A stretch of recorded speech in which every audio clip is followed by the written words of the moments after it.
Muy buenas noches a todos los que están presentes en la Feria del Libro, un lugar que me hace sentir muy honrada de estar integrando en este momento.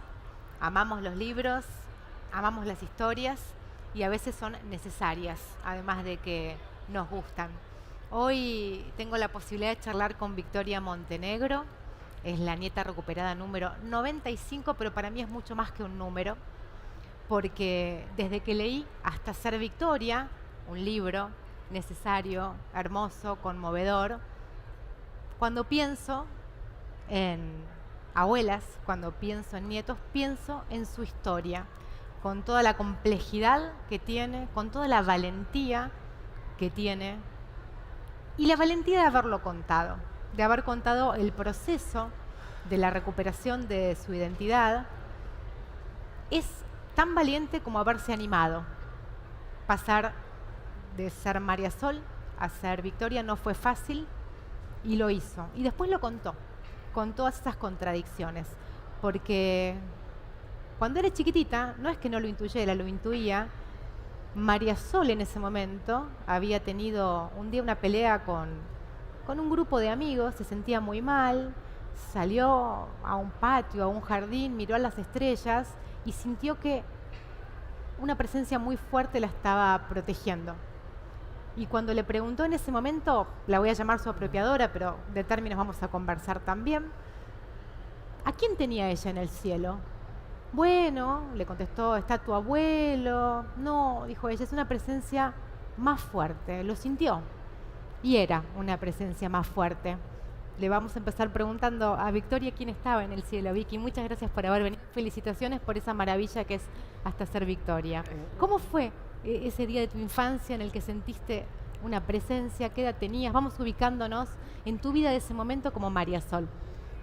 Bueno, era pequeña, yo tendría 5 años, 6 años, y a veces es difícil de explicar siempre cuando uno trata de compartirlo. Bueno, va al psicólogo y alguna explicación, yo sé lo que sentí. Digo, era como algo que me abrazaba, ¿no? En un momento de mucha tristeza por una pelea con unas amiguitas, pero bueno, en mi época, cuando yo era chiquita, bueno, estaban todas las telenovelas, yo era fanática de las telenovelas, así que todo era drama, llanto. Y en ese momento yo sentí que me abrazaban y sentí que lo que mi apropiadora, mi mamá en ese tiempo me decía, que era mi abuelo, que estaba en el cielo, no me llenaba. Yo sentía que era más que mi abuelo. Y de hecho le decía, pero mamá, es más que el abuelo. Me dice, no, pero lo que pasa es que el abuelo era de Boca como vos, entonces te hubiera querido por más. Y así se iba emparchando eso que yo desde muy chiquita siempre sentí o percibí. Es difícil a veces de encontrar las palabras como para poder compartir todo lo que uno siendo niño tenía ahí como grabado en algún lugar de la memoria, de los sentidos, y no podía ubicar en ese contexto en el que yo vivía, ¿no? ¿Cómo era ese contexto, Vicky? Para el que no sabe, yo ya me la sé de memoria, pero ¿cómo era ese contexto? Vos eras María Sol. Yo era María Sol Tetzlaff Eduartes, era hija de un coronel del ejército, el coronel Hermann Tetzlaff. Hermann Tetzlaff fue el jefe del operativo que secuestra a mis papás y me secuestra a mí. Y mi infancia, digamos, es difícil también de explicar porque los recuerdos más lindos, yo vivía en un departamento chiquito. Y mis momentos más lindos era cuando podía correr en el trabajo de papá. Y el trabajo de papá era en Campo de Mayo, que es el lugar donde después de unos años supe que mis papás estuvieron secuestrados, ¿no? Y en ese momento también, digamos, más allá de la particularidad de la familia que a mí me apropió, estaba muy naturalizada la violencia, ¿no? La violencia psicológica y el descalificar todo el tiempo a mi apropiadora, ¿no? Como uno naturalizaba en mi infancia, naturalizaba esa violencia que habitaba nuestra casa. Yo siempre, para sintetizar, digo, nosotros salíamos casi siempre a cenar afuera porque mi mamá, mi apropiadora, casi nunca cocinaba. A la noche casi nunca cocinaba. Y salíamos a cenar y yo sabía que teníamos la entrada, yo siempre comía pasta, me encantan las pastas, milanesas, pero cuando llegaba el postre siempre había peleas, ¿no? Y peleas muy feas. A la hora del postre. A la hora del postre la pelea era muy fea. Mi papá, Dios, mi apropiador, le gritaba mucho delante del resto de la gente y mi mamá lloraba. Y la pelea siempre terminaba con el arma arriba de la mesa, ¿no? Yo me sentaba al lado de una hermana. Mi hermana se sentaba al lado de Germán, yo me sentaba al lado de mi mamá y mi apropiador siempre terminaba poniendo la 45 arriba de la mesa y decía, bueno, yo siempre tengo razón y más cuando no la tengo. Y el reflejo mío era que el arma siempre nos apuntaba a nosotras, mi mamá, pero me apuntaba a mí. Y para mí eso era natural. Claro. Entonces, hoy que soy madre, que soy abuela, digo, pensar en la locura de mi infancia y la violencia que en ese tiempo era totalmente natural, digo, salvando la particularidad de mi familia apropiadora, bueno, claramente era una locura, ¿no?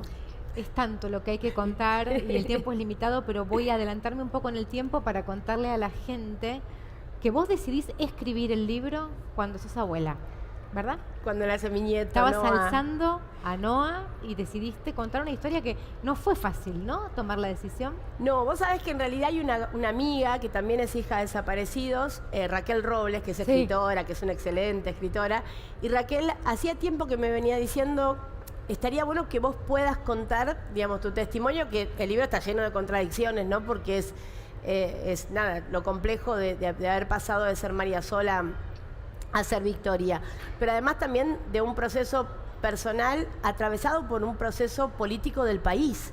Digo, porque si hay algo que a mí me permitió, digamos, ser Victoria, saber decir mi nombre, tiene que ver con haber logrado entender una historia que me había sido negada toda mi vida, porque vos tenés todo el proceso de justicia, de la causa, que aparecen las abuelas, que me saco sangre, que se confirma, pero eso no te dice a vos que vos sos lo que un papel escribe, digamos, una orden judicial o el resultado del banco genético que te dice, bueno, vos no sos María Sol, a partir de hoy vos sos Victoria.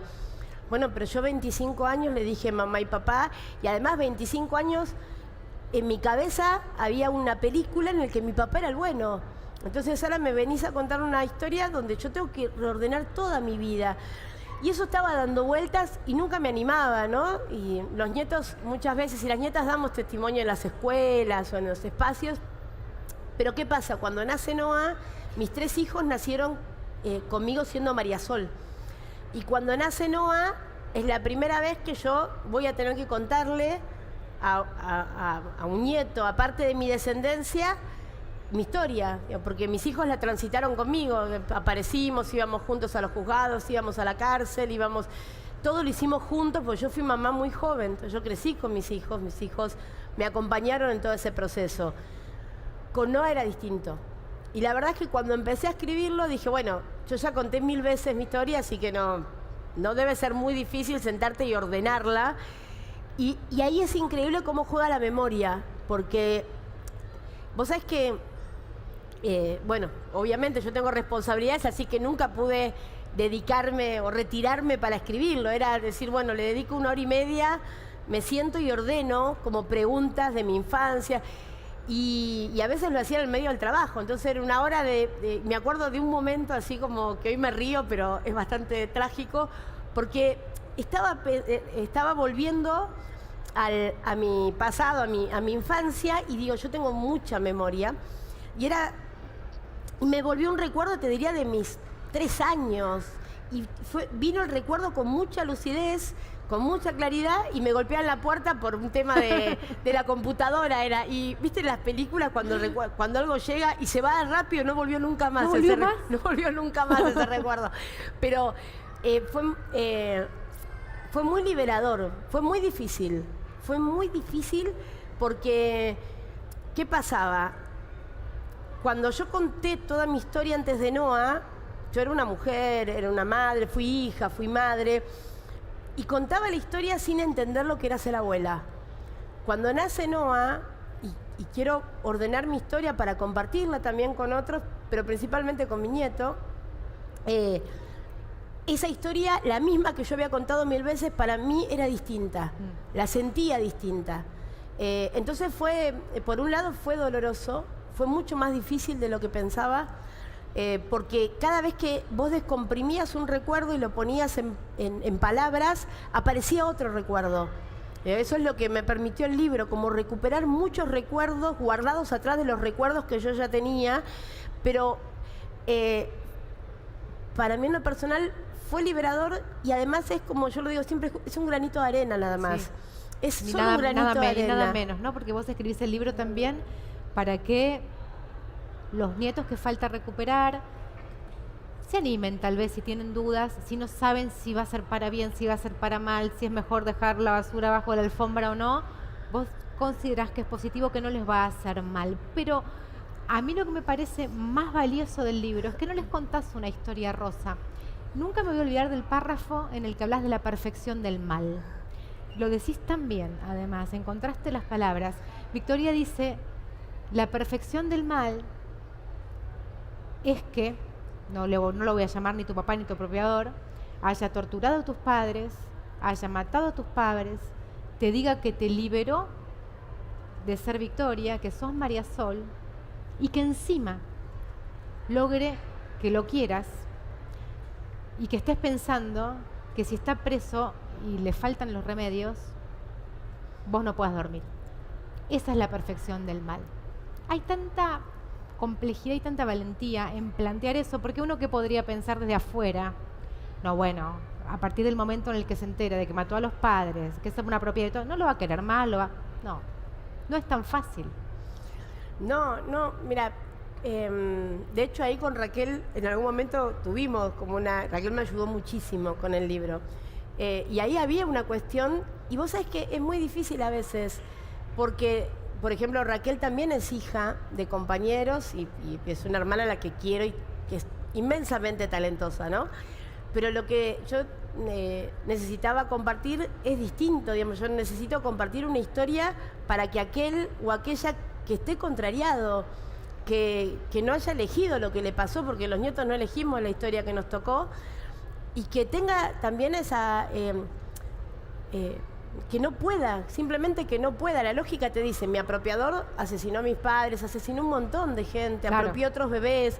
Entonces, el sentido común te dice, bueno, vos lo identificaste e inmediatamente se acaba. Pero si las personas no funcionamos así, porque si no, uno identifica la violencia. Hoy, bueno, si hace esto es violento, ya está, lo identifico, se acabó. No es tan fácil, los vínculos son más complejos, los sentimientos son más complejos. Entonces, lo que uno, al menos lo que yo intenté, es que lo que a mí me dolió tanto cuando aparecí, que era, por ejemplo, que alguien me diga tu apropiador. Me decían tu apropiador y a mí se me rompía el corazón. Claro. Era, no, es mi papá, me crió con amor, no me faltó nada. Hoy entiendo que todo fue una locura, digo, pero ¿sabes los años que yo tuve que tardar, digamos, en poder procesar la verdad de mi historia y hacerme cargo de mis contradicciones? Porque yo hoy no los odio, digo, para mí querer a mis verdaderos padres, después de haber sido formateada ideológicamente como fui formateada, después de sentir vergüenza de tu propio origen, ¿no? Porque la primera pregunta te dicen es, bueno, cuando te enteraste, ¿cómo fue? Como, bueno, te enteraste y ya está. No, me enteré y fue uno de los peores días de mi vida, porque fueron 25 años sabiendo que en la película que nosotros transitábamos, mi papá era el héroe. Y resulta que papá no es papá, pero además toda la perversión que estaba puesta en la política y en la subversión la tenía yo en la sangre. Entonces, ¿qué sentiste? Y sentí que mi sangre estaba sucia. Entonces, sentir eso es tremendo.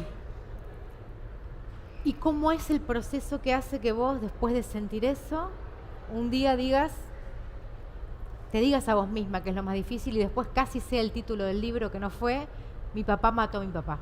¿Qué iba a ser el título, te acordás? Iba a ser el título, que no fue, porque entendí que era Hasta ser Victoria, y no solo por mi nombre. En realidad es Hasta ser Victoria por la victoria del sueño de mis padres que eligen ese nombre para mí. Ahí, digamos, el rol de las abuelas y la posibilidad que nos dan de acompañar el proceso de reconstruir la identidad. Decir, bueno, ¿quién soy yo? No es solamente, como te digo, no está solamente en un papel, no está... quién soy significa mucho más que el nombre todavía. Y hacerte cargo de tu historia, con todo el dolor que tiene, y también entender la grandeza de esas mujeres, ¿no? Ahora van a cumplir un nuevo aniversario del Día del Coraje, las madres del Día del Coraje. Digo, el otro día quería explicarle que fue el Encuentro Mundial de Derechos Humanos y había una mujer que venía de otro país y me pedía que le sintetice la historia de los organismos, que era muy difícil. Pero lo que yo le expliqué es que en nuestro país, que es único y que es un gran orgullo en materia de derechos humanos, tiene una particularidad, y es que los hijos, que son nuestros papás, hacen nacer a las madres. Digamos, son los hijos desaparecidos los que hacen nacer esa ronda, esa resistencia, la orden de circular, que te genera el símbolo que le decimos siempre, de resistencia y de coraje y de amor, principalmente más importante de nuestra historia. Y que las madres hacen nacer a las abuelas. Es al revés, los hijos hacen nacer madres, primero vienen las abuelas, los hijos, los padres, los nietos. Bueno, nuestra historia de resistencia fue al revés. Y ahí nacen las abuelas, y las abuelas nacen y hacen posible nuestra búsqueda, y no se quedan solo con identificarnos. Si bueno, los tenemos que encontrar, y cuando los encontremos, ¿cómo los acompañamos? ¿Cómo le decís a una persona que ya no es quien creía ser? ¿Y cómo hacés para hacerlo sin lastimarlos? Porque somos sus nietas, sus nietos. Y ahí el acompañamiento psicológico, digo, ¿cómo ordenás tu cabeza?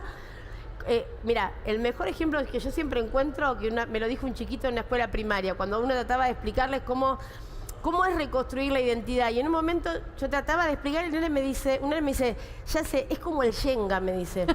Porque vos tenés que volver a armarte sacando las piezas, pero sin que se caiga todo, porque la persona no se puede romper. Digo, y ahí las abuelas, el acompañamiento psicológico, ¿no? El espacio que abuelas tiene, que se especializa en acompañarme, me ayudó muchísimo.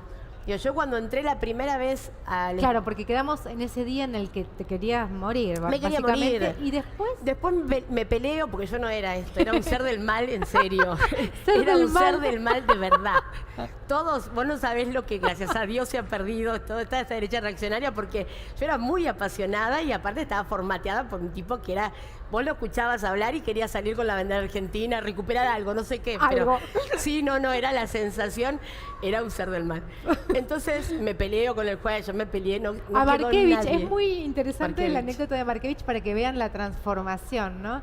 Cuando Markevich la cita y le dice hay un 99,8% de posibilidades de que seas hija de una nieta, ella le dice, me quedo con el 0,01%, revoleándole el expediente, sí. Y voy a pedir la contraprueba, ¿sí? Y voy a ver a mi papá, y estaba preso, lo trasladaban a Caseros, y le digo, bueno, papá, le digo, cuando lo veo esposado, me pongo a llorar, obviamente, y me dice, no llores, no hay que mostrar debilidad frente al enemigo, así que ahí dejo de llorar, y le digo, bueno, papá, tranquilo, vamos a pedir la contraprueba.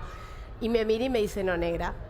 Y ahí entendí que yo no era... Pero yo estaba tan formateada que tenía segundos para reaccionar, porque lo único importante era que papá no fuera preso. Mi cabeza era la continuidad de una guerra. Nosotros digo María Sol, no habíamos ganado la guerra en el marco militar, pero lo habíamos perdido en el ideológico. Entonces estaban instalando esta idea de que los hijos de los militares podíamos llegar a ser hijos de la subversión. Esa era la cabeza de María Sol. Me peleé con el juez, no me quedó nadie. De hecho, yo me entero por la secretaria de la secretaria, que era la única persona, Rosario Oribe se llama, con la que no me había peleado. Ya me había peleado con todo el juzgado, no quedaba nadie, y Rosario es la que me notifica. Yo me acuerdo que me daba café y yo lloraba y temblaba, pero no lloraba porque me había enterado que mis papás estaban desaparecidos. Yo lloraba porque decía, mi papá combatió a la subversión. Yo tengo la subversión en la sangre y mi papá no me va a querer más. A mí lo único que me importaba era eso. Bueno, esto pasan varios años porque nuestro juicio fue viejo en papeles.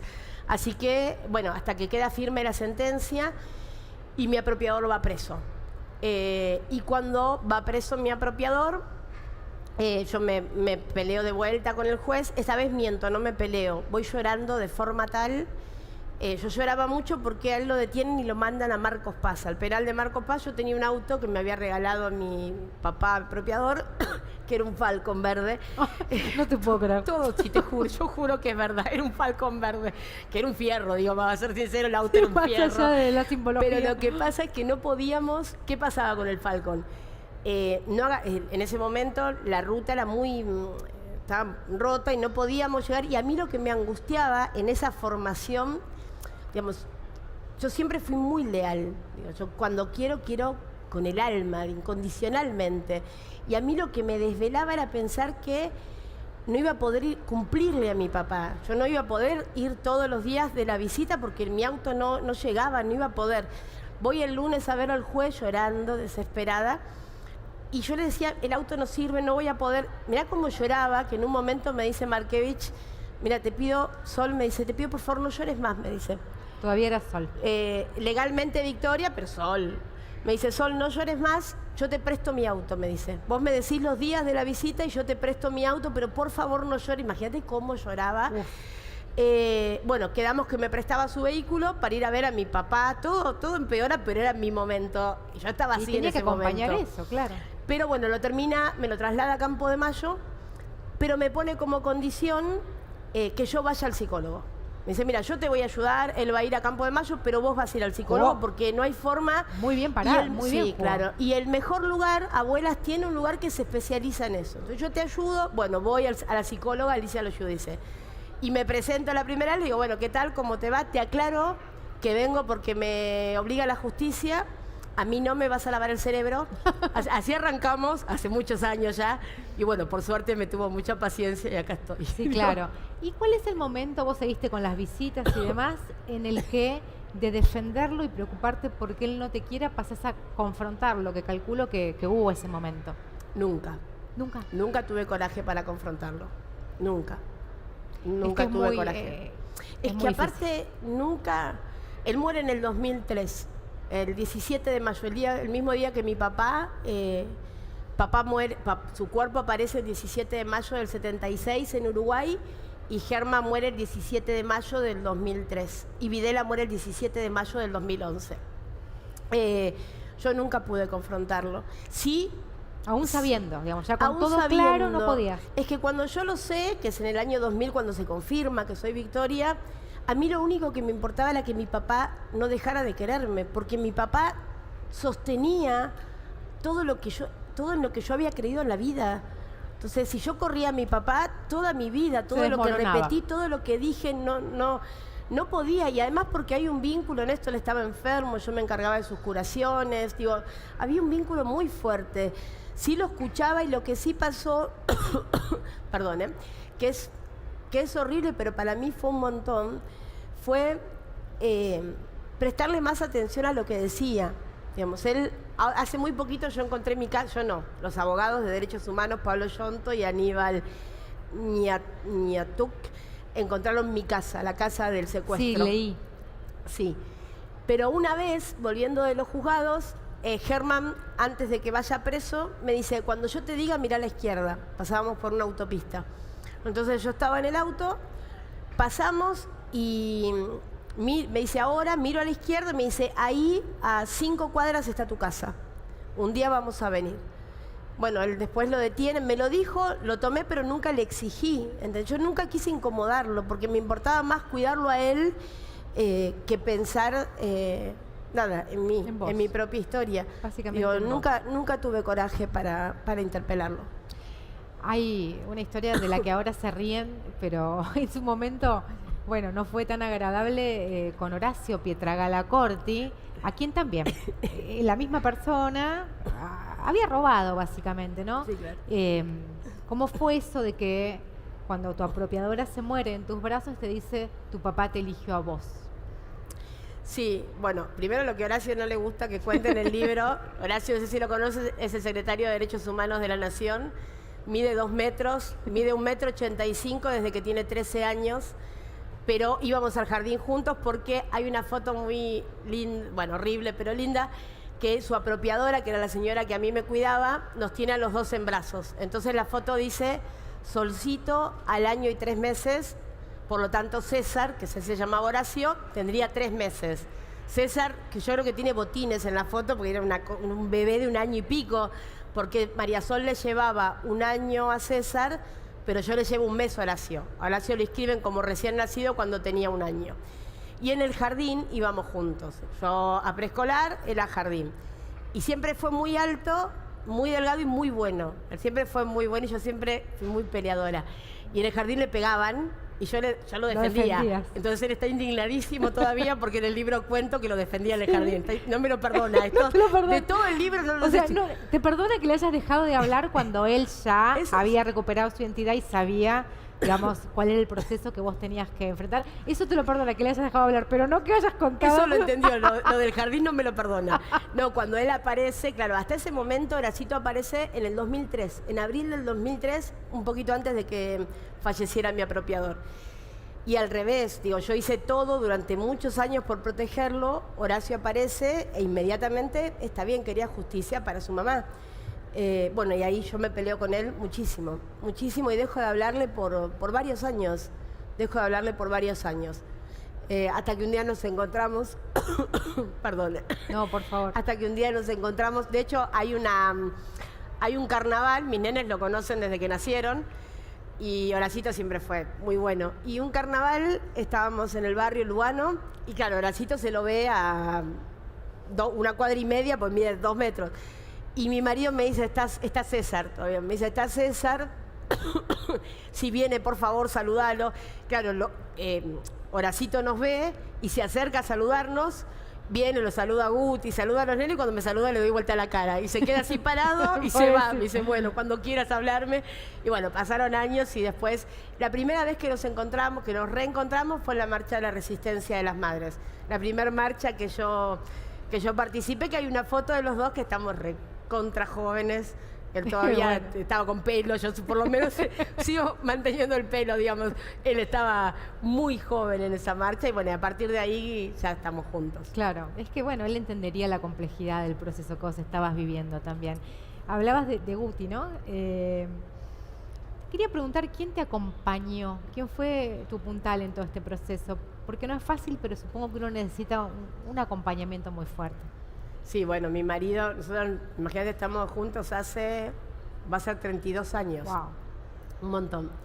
Y claro, era fundamental porque Guti era el único que estaba por afuera de mi mundo. Yo iba a una escuela de monjas, de señoritas, tenía muy pocas amigas, entonces había un entorno donde no entraba luz, digamos, básicamente. Y Guti era el único que podía poner un poco de humanidad, porque lo mío era toda una guerra ideológica. No había sentimientos. Para mí, la otra vez lo contaba y yo sé que es difícil de entender esto. Yo tuve 3 hijos, ¿no? Cuando Gonzi nace ya empieza la causa, inmediatamente. Antes de que Gonzi nazca, empieza la causa. Para mí un trámite, vos me preguntabas hace un ratito, bueno, era un trámite, yo voy, doy porque sangre. esto es importante, no es que vos tuviste dudas de tu identidad y Nunca. te presentaste voluntariamente para que... No, eso no ocurrió, con lo cual tampoco debes haber tenido la culpa de que tu papá apropiador vaya preso, porque vos no tuviste que ver en eso. Vos sabés que no y sí. Ajá. Yo di sangre como un trámite administrativo porque para mí todo era mentira. Sinceramente ¿Estabas yo segura de que era creía, yo mentira? estaba convencida, para mí no existían las personas desaparecidas, todo era mentira. Había un banco mentiroso que crearon las abuelas, que cada tanto, me decía mi apropiador, había que rendir cuentas a organismos internacionales que financiaban la subversión, bueno. Entonces todo era una gran mentira, todo era un gran circo, ¿no? Entonces yo fui y di sangre pensando que, obvio, como era mentira, no podía pasar nada. Hasta que, bueno, sí, se confirma que soy Victoria, mi apropiador va preso. Él va preso la primera vez antes de que se confirme que soy Victoria. Y vos me hablabas de la culpa y sí, claro. Acá hay algo, también traigo a las abuelas de nuevo, que es la ley del banco genético. La ley del banco genético te quita el cepillo de dientes, la prenda, un cabello, y es increíble cómo cambian los nietos. Cuando viene la brigada de San Isidro y se lo lleva en ese tiempo para mí a mi papá, no, yo no te puedo decir, yo no sé qué hubiera sido de mí si no hubiera tenido hijos. A ese nivel te lo digo, porque yo no soportaba la culpa. Yo tenía como en una película, el momento yo decía, yo les di sangre. Está bien, había una orden, no importa, yo extendí el brazo. Yo les te dijo que entregué. no lo hicieras tampoco.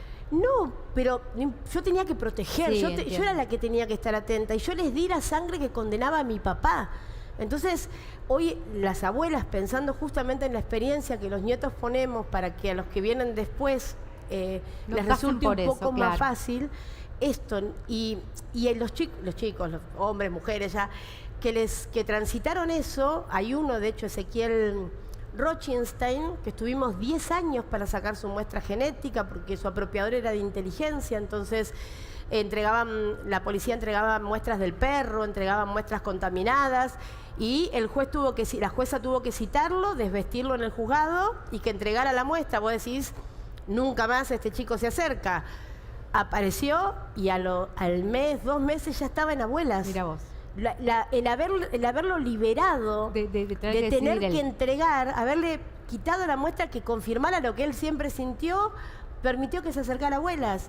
Entonces, eso se logró por las abuelas, ¿no? Por también una forma de pensar cómo hacemos para cuidar a los que vienen en esta culpa que no tiene sentido, pero que uno habita en ese lugar. Bueno, volviendo a lo que vos me preguntabas. Mi marido, claro que sí, fue un compañero incondicional y que me ayudaba a esto. Él humanizaba. Entonces, para mí eran las viejas perversas. Entonces, me hacía preguntas, ¿y si tenés hermanos? ¿Y si tenés tíos? ¿Y dónde viven? Y yo necesitaba que no hubiera humanidad en eso. Yo me acuerdo que nos peleábamos, siempre decía, y bueno, definite, ¿de qué lado estás vos? Pero no así, mala en serio, mala de verdad. Entonces, pobre, se callaba la boca. Del mal. Y yo me daba cuenta porque, ponele, si él quería hablar de un tema, preparaba alguna comida que a mí me guste. Entonces, compré vino y preparé tal cosa, y yo ya estaba con la guardia alta, me va a venir a hablar de las viejas, de esto, y él todo el tiempo trataba de acercarme, y de hecho fue fundamental cuando conozco a mi familia. Vamos a ir a esa parte, hablamos mucho de tus apropiadores, pero y de la culpa y de las contradicciones y del proceso que te lleva al alumbramiento de la verdad, pero todavía no hablamos de tu familia biológica. ¿Qué descubriste y cómo te fuiste empapando de la historia y del amor, ¿no? De la gente que te estaba buscando y de ellos? ¿Quiénes eran, Vicky? Mira, mi papá, mi mamá tuvo secuestrada a mi abuela, a su mamá y a mi tía Lucía antes del secuestro de ellos. Las traen a la cárcel de Devoto y después desaparecen a mi tía Juana, a mi tío Pedro y a mi mamá. Digamos, yo tengo 2 tíos desaparecidos y mi mamá de parte de la familia Torres. Y papá era el más chiquito de 8 hermanos. La familia recontra unida, y papá era como tenía hermanos más grandes, así que era como su bebote, había montones de cosas de mi papá. Bueno, aparezco, yo no quería saber nada con nadie, ni materno, ni paterno, ni nada. Y de hecho, en esto que vos hablás del vínculo con mi marido, me acuerdo que él se iba a trabajar muy temprano, una madrugada, y yo ya no soportaba más la presión porque es difícil de explicar a veces. Cuando uno no puede asumir, hacerse cargo de la verdad, es como si uno conviviera todo el tiempo con... es como las películas, ¿viste los dibujitos que está el angelito y el demonio? Bueno, es eso todo el tiempo en tu cabeza, ¿no? Porque vos tenés que justificar lo que no tiene justificación. Entonces cada vez lo tenés que argumentar más. Bueno, entraron en guerra.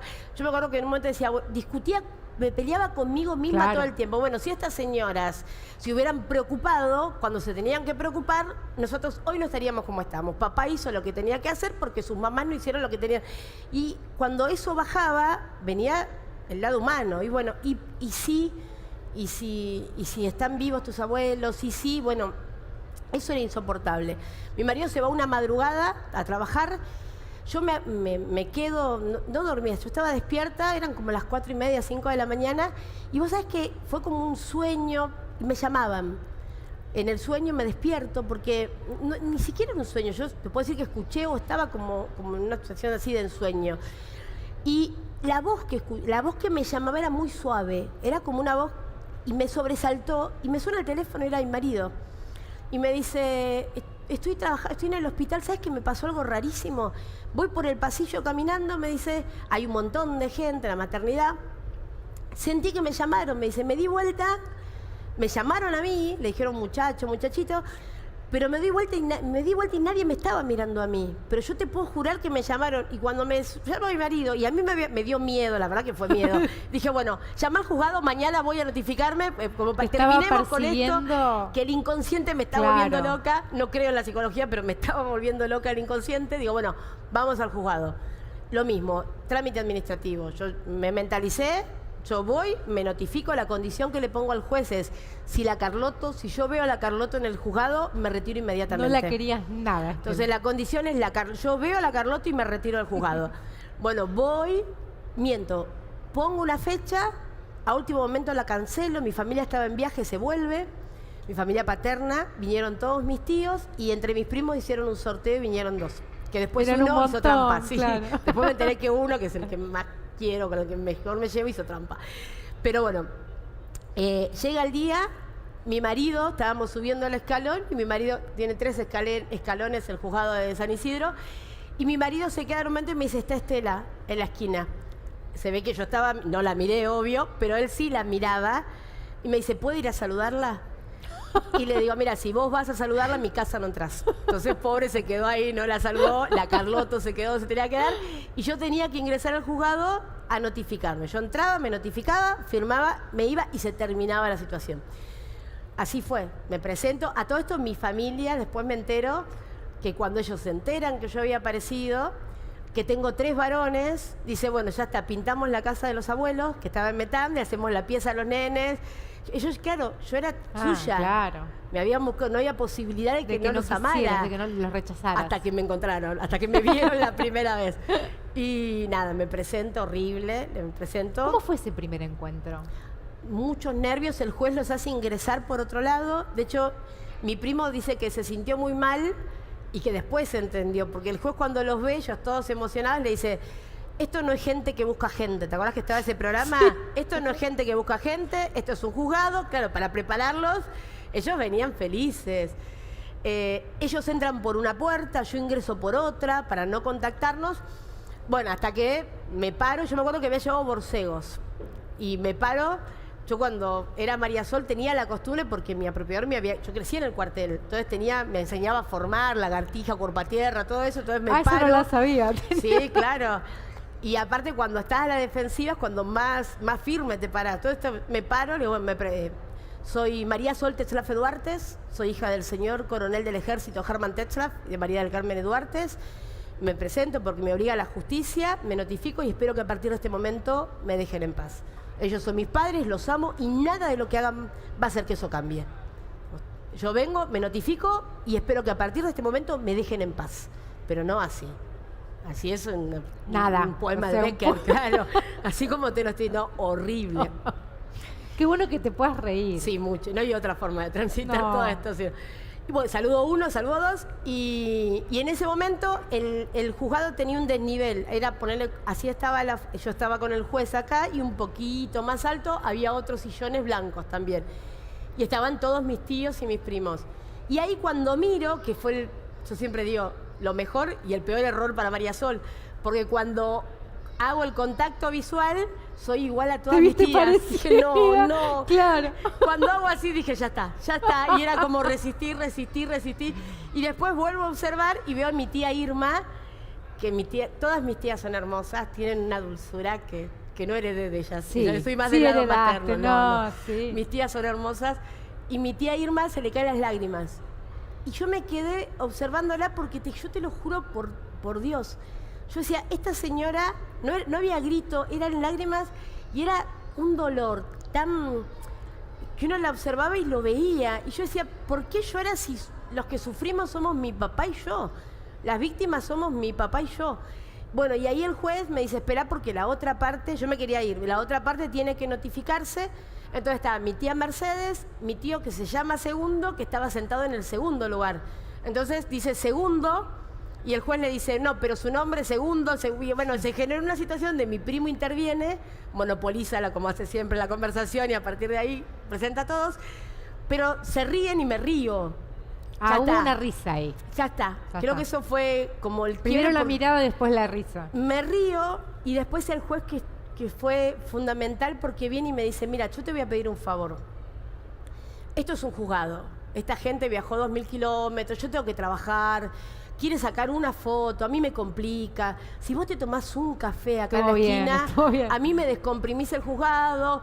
Digo, bueno, doctor, si usted quiere, ¿te llevó bien? Yo voy, sí, porque yo tenía como el deber moral, me había ayudado, digamos, con el auto para ver a tu papá. Para mi apropiador, con mi papá. Tu papá, bueno, y Digo, bueno, doctor, voy a tomar el café y ahí mi familia hace alianza con mi marido. Esa noche vamos a cenar con los chicos y fue increíble. Porque yo dije lo mismo, bueno, el trámite, aparte, vos no sabés lo que era mi cerebro, era todo va en cajita. Bueno, el trámite no terminó, no importa, se extiende, pero hoy se termina. Para mí todo iba en cajita. A todo le ibas poniendo un límite imaginario. Se termina y le avisaba a mi papá, siempre. Porque yo tengo algo que es, no concibo la traición, no concibo la traición. Entonces era como, lo que vaya a hacer, tengo que ser con toda la contradicción que eso tiene, ¿eh? Yo tengo que avisarle a mi papá, no puedo hacer nada escondida. La mentira es algo que me subleva. ¿Y de dónde crees que sacaste eso? Porque eso vino con María Sol, pero vino con vos. No, vos sabés que mucho tiempo yo lo pensé, te diría hasta hace algunos años. Yo pensaba que tenía que ver con una cuestión de formación. O sea, bueno, yo crecí en un cuartel con valores. No me acuerdo ahora en qué momento, pero hubo un momento que tiene que ver más con mi militancia o que entendí que tiene que ver, viste que siempre te dicen que uno viene de determinada madera. Yo creo que tiene que ver con la madera de mis viejos. No tiene que ver con no solo con la formación, porque yo crecí en la mentira. Por eso me llamaba la atención, hay algo que viene... Pero y aparte desde que soy muy chiquita, desde que soy muy chiquita era esto, lo tocaban a César, Horacito, y yo tengo mi recuerdo solo de remangarme el guardapolvo, que era chiquitita, me acuerdo de esto y después, y aparte puño siempre, era como así y a pegar. Bueno, y lo compartía con Germán. Entonces eso, en todo el desorden, a mí me ayudaba a poder intentar contener la situación. Hasta que aparecen mis hijos en contacto con mis tías. Mis nenes, me estoy a decir, a los 15 minutos de estar en el restaurante, mis nenes se sabían el nombre de todos los primos que los esperaban en Salta. El del medio, Seba, decía, entonces el tío tanto, el tío tanto, el tío tanto. Y después la primera vez que viajé, fue algo, dije, bueno, ese diciembre del 2001 se casaba uno de mis primos. Dice, bueno, hagamos mis tías me mandaban cartas, te esperamos, bueno, sí, atentamente, pero algún día. No podía quererlas como las quiero ahora, o no, sí, yo creo que sí, desde el primer momento creo que sí, desde que me vi parecida, creo que sí. Pero después no podía terminar de derribar todas las barreras que María Sol ponía, porque mientras más me acercaba a mi verdadera familia, más me horrorizaba inconscientemente el rol de mi papá. Entonces yo tenía que sostener para que el yenga no se caiga, papá, mamá, guerra, digamos, todo eso me llevó muchos años. Y mi familia fue enorme. Mira, esa noche que nos encontramos, me enteré mucho después, que una sola de mis tías planteó que a mí había que exigirme que deje de decirle papá a mi apropiador. Porque mi papá es su hermano. Tenía razón. Pero el resto de mis tías y mis tíos le dijeron que de ninguna manera. Que ellos me habían buscado toda la vida y que ellos me iban a esperar todo el tiempo que yo necesite. Porque ellos me festejaban mi cumpleaños todos los años. Y esa paciencia me ayudó a ir incorporándome. Pero yo la primera vez que llegué a Salta, que yo no conocía la provincia, no conocía a nadie, salvo los que habían viajado a Buenos Aires, era el casamiento. Mi familia es un familión, había 40 personas en la casa. Yo no convivía nunca con más de... María Sol era, bueno, hago esto, mis dos amigas, se cierra todo, y de repente estaba en una casa con un montón de gente, todos gritaban, entraban, salían. Pero la sensación que yo tuve era que hacía mucho que yo no iba a casa. Esa era mi casa, esa era mi familia. Por más de que yo iba mentalizada a ser una extraña y a hacer un trámite respetuosamente con gente que había sufrido, porque así María Sol procesa. Bueno, está bien, esta gente sufrió, vamos a ser respetuosos, pero había algo que de hecho no tengo palabras para explicarlo, digo, ¿no? Quizás fueron mis sobrinas, que tenían la edad de mis nenes, que vinieron corriendo cuando llegué, tía, y me abrazan, y eso me descolocó porque los niños no fingen. Me desarmó. Claro, porque yo estaba preparada para pelearme con alguna, tenía una prima que era medio trosca, dije, bueno, yo estaba preparada y argumentaba todo, estaba preparada, siempre atenta, como si estuviera en la garita de guardia, digamos. Pero no tenías argumentos contra el amor. No podía con eso, y más de los niños, digo, porque yo tenía hijos y no podía, y además saca un diario de fotos, mi prima Gaby tiene mi edad, entonces estaban las fotos de Gaby y ellos me decían, acá usted tomó la comunión, acá usted se confirmó, acá usted... Yo estaba totalmente incorporada en su vida y eso era natural. Entonces, la verdad es que independientemente, iba a ir por 5 días, nos quedamos como 50. Mirá. Y mi familia en un momento, un verano, mi tía Irma me dice, porque mi apropiadora me llamaba, porque yo me hacía cargo del cuidado, le había puesto una enfermera, bueno. Y una vez mi tía me llama, estando allá, y me dice, nena, si vos querés venir y traer a la señora, me dice, yo me encargo y le armo algo. Increíblemente amorosa. Me pareció, y vos sabés que eso me sirvió para ponerle un límite a María Sol. Porque eso que ella me ofrecía, aún siendo María Sol, no sé si se entiende lo que quiero decir. Perfectamente. Porque eso que ella me ofrecía, entendí que no correspondía. Que no correspondía. Por ahí si no te lo ofrecían, o si te limitaban, o si te decías te decían cómo tenías que sentirte respecto, por ahí no hubiera colaborado que te desarmaras, pero dándote la posibilidad, comprendiéndote. Eso me sirvió mucho como para decir, no, este lugar no, acá no corresponde, no. Y mi familia me acompañó, de hecho, tengo un vínculo hermoso con mis tías, con mis primos. Hace muy poquito estuvo mi sobrinita con su pequeño que está con un temita de salud. Digo, es mi familia. Claro. Y es muy loco porque está a 2000 kilómetros y yo a mi tía es como si la tuviera en la esquina. Digamos, yo la siento siempre cerca. Y eso es hermoso. ¿Qué recuperaste que incluso María Sol tenía, pero por ahí oculto? Cuando recuperaste a tu familia biológica, ¿qué partes de María Sol y de Victoria, que en un punto son la misma y en un punto no, dijiste, era esto? Me cierra. Mi rebeldía. Creo que esa no encajaba nunca en todo ese lugar. Creo que mi rebeldía. Y después esto que yo siempre sentía y que no encajaba en esa familia. Lo primero que la verdad me da es la posibilidad, aún con toda la locura, las contradicciones, los retrocesos, sí entender que esa violencia, ese naturalizar el odio, esa deshumanización, que me costaba tanta energía argumentar. Digo, por eso en momentos como este, complicados, ¿no? Donde uno huele cuestiones que ya vivió. A mí lo que me pasa es que yo transité ese lugar, yo crecí en ese lugar. Mi infancia es en Campo de Mayo. Yo bajé de peso haciendo footing con Suárez Mason. Digo, entonces... Digamos, me río, pero sí, bajé de peso. Le busco el lado positivo a todo. Yo trato de buscar el vaso medio lleno. Claro. Bajé de peso corriendo con Suárez Mason.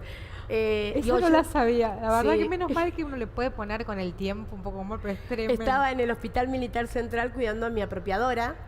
Los oficiales superiores están en el segundo piso.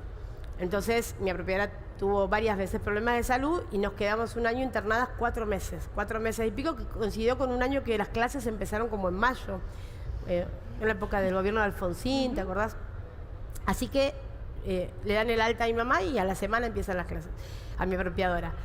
Bueno, todo el día ahí Suárez Mason estaba preso en el segundo piso. El segundo piso tiene departamentos.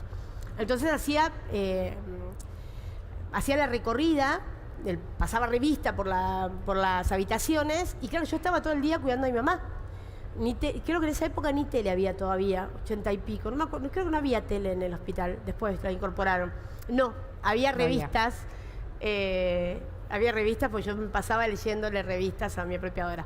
Bueno, una tarde pasa y me dice, nena, ¿vos qué haces? Porque claro, no, miento, sí, comía la comida del hospital y después venía mi apropiadora y comía la comida del buffet del hospital, que hacían unas tortas, bueno, nada, había engordado, obvio. Así que me dice, no, nena, pero vos tenés que hacer ejercicio. Y íbamos todas las tardes a hacer footing entre el hospital viejo y el hospital nuevo, el estacionamiento. Bueno, así bajé de peso. Perdón, es un paréntesis, pero he transitado cosas, digo, yo habité ese mundo. Entonces sí, lo que me queda de María Sol es mucha resistencia al dolor, porque también cuando era María Sol, mi apropiadora tenía una obsesión con las notas y 9.50 era una catástrofe, entonces había mucha violencia física, horrible. O sea, ¿sufriste también violencia física? Sí, tremenda. Yo he estado una semana en cama. Yo pensé que la había sufrido. que la Pero había por sufrido ella, ella. no por él. No, por eso me llamó la atención porque ella la sufría de él. Ella sí, y psicológica la principalmente. sufrías Y la física, de mi ella. hermana y yo. De estar Básicamente, una semana... una vez estuve una semana en cama y fui a la escuela toda verde, amarilla, violeta. Y de hecho mi seño Norma, que era la más buena, que me vio golpeada, yo tenía que decir que me había caído de la escalera porque si no me pegaban de nuevo. Y mi seño Norma se da cuenta que los golpes no coincidían, entonces llama a la directora, Marta se llamaba. Y vos sabés que yo ahí tuve esperanzas de que por fin alguien le dijera a mi mamá que no me podía pegar así. Y me acuerdo que era chiquita y de Norma y Marta, que tenía unos ojos azules gigantes, y Marta decía, ¿qué te pasó? Me caí de la escalera, me caí de la escalera, me caí de la escalera. Y me acuerdo de Marta mirando a la Norma y diciéndole, ¿qué parte de que se cayó de la escalera vos no entendiste? Porque mi papá era un coronel del ejército, nadie iba a llamar a mi familia por haberme golpeado. Pero sí, me pegaban muchísimo. Pero me quedó mucha resistencia al dolor y también mucho de lo que no quiero para mi vida. Haber transitado cosas horribles también te da la posibilidad de poder construirte desde otro lugar. De que eso no sea un trauma, no voy a decir que no genera, todos los que transitamos dolor en la vida tenemos pero un montón de gente, y ahí vos me preguntabas de María Sol y Victoria, un montón de gente en la vida le pasaron cosas horribles y no hace falta ser hijo de desaparecidos, digo, la violencia psicológica, el maltrato, la descalificación, estar en una vida donde no te pareces a nadie, no encajas con nadie. Yo hoy me río un montón, pero para mí el 25 de mayo de mi primer preescolar fue traumático, porque la seño venía el 25 de mayo, mi apellido era Tetzlaff, T-E-T-Z-L-A-F-F. Yo ya, por Dios, ya había pensado en el traje que me iba a alquilar, porque si había un apellido que se merecía ser dama antigua, era yo, era el mío. La seño llega al aula, dama antigua, vendedora de empanadas. Entonces, y yo lloraba y llegué llorando, indignada, exigía que hicieran valer mi apellido, claro, todos se miraban, era insostenible, y tenía que vender empanadas, claramente. Digo, hoy me río mucho, pero en ese momento yo no entendía. Digo, si soy Tetzlaff, ¿cómo no soy dama antigua? No, porque no era Tetzlaff. Digo, la verdad es que me río mucho de eso, pero en la construcción de la identidad, de quién soy, por qué no me parezco a nadie. Y creo que también, ¿sabes lo que sí pude transitar? Que al principio te decía lo que fue el proceso político de nuestro país. Porque en realidad pasar de la vergüenza de ser hija de subversivos a estar orgullosa de ser hija de compañeros y compañeras tiene que ver con un país que pudo tener justicia. Porque eso que yo tenía que defender en los medios de comunicación, bueno, mis papás me criaron con amor, nunca me faltó nada. Realmente nosotros teníamos que hacerlo porque no había justicia. Entonces, yo hoy puedo, de hecho puedo escribir el libro, como lo escribí siendo sincera, porque la justicia se encarga de ponerle nombre a todo eso. Exactamente. Porque en nuestro país hubo un plan sistemático de apropiación de bebés y eso se confirmó. Más allá de que caiga alguno y diga, bueno, hubo un momento oscuro, no, hubo un estado de terror. Hubo un Estado que definió que había que desaparecer 30.000 personas, hubo un Estado que no quiso dejar ni la semilla de lo que venía y quiso que esa semilla se plantara en un clima que no era para ella. Y sin embargo, gracias a las madres y a las abuelas, fíjate cómo se iban a imaginar cuando nosotros desaparecimos que iban a encontrar una beba cuya familia vivía a 2.000 kilómetros, cuya mitad de la familia habían arrasado en los brazos de un coronel que tenía los papeles de que esa beba le pertenecía. Del camino de la ciencia, de las abuelas, del banco genético, el equipo argentino de antropología forense. Yo seguramente hoy seguiría sosteniendo algunas cuestiones en la justificación de mi apropiador, si el IAF no me hubiera dado el cuerpo de mi papá. Exactamente. De ver lo que le hicieron a ese chiquito de 20 años.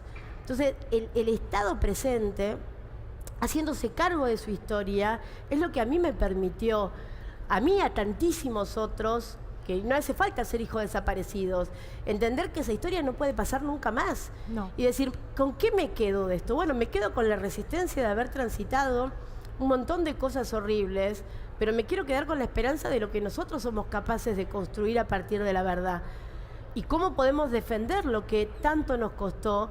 Y ahí, de vuelta, en este momento de tanto odio, de tanta anulación del otro, vos me preguntabas, haber sido María Sol, sí, te permite olfatear cuestiones que viviste, porque yo estuve de ese lado, yo dije un montón de barbaridades, pero yo nunca fui mala, yo soy la misma persona, simplemente pensaba que los malos eran los buenos. Bueno, hubo un Estado que puso las cosas en su lugar, hoy los quieren desordenar, bueno, volvamos a ordenar eso.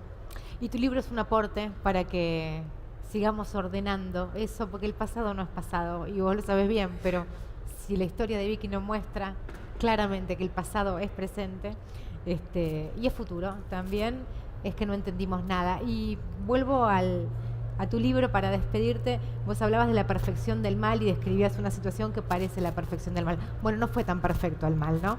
Porque acá está tu historia y hay algo que no pudo ser, digamos, ¿no?